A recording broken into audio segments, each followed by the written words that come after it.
Magandang umaga po sa ating lahat. Ito po, analbos po ako doon sa likod ko, sa talbusan. Yan po. Hinugasan ko rin, binabad ko po muna sa tubig. Yan po ay, lalaga ko po.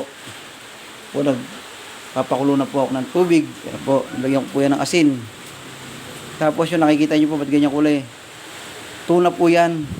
Ulam ng kapatid ko kanina. Natira po niya. Isinama ko na po ngayon.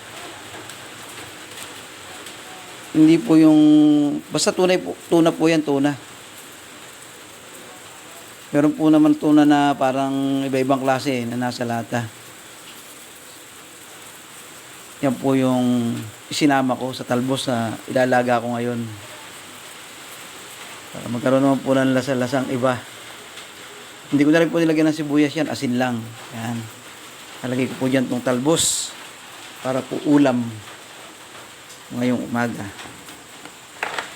Yan po. Nalagay ko na po ang talbos dahil kulong-kulo na po ang kanyang tubig. Po, ito na po. Oh. Ang pagkuha ko po ng talbos ay yung saktuhan na po para hindi na po siya himayin. Saktuhan na po yung pagkuha ko yung sa hanggang po yung malambot. Ayan po. Ang ating talbos na nilaga.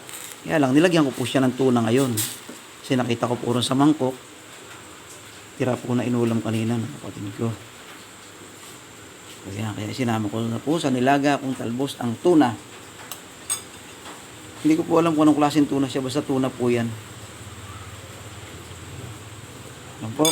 Kulo-kulo lang po yan. Pagkakalagay ng talbos. Yan po ay papatayin ko na po yung kalan. Kasi talbos naman po. Mainitan nga lang po yung dahon yan eh. Kaya yung malalambot na tangkay eh. Luto na po yan eh. Yan po. Muli po. Salamat po muli. Ito po ang aking uulamin ngayong almusal.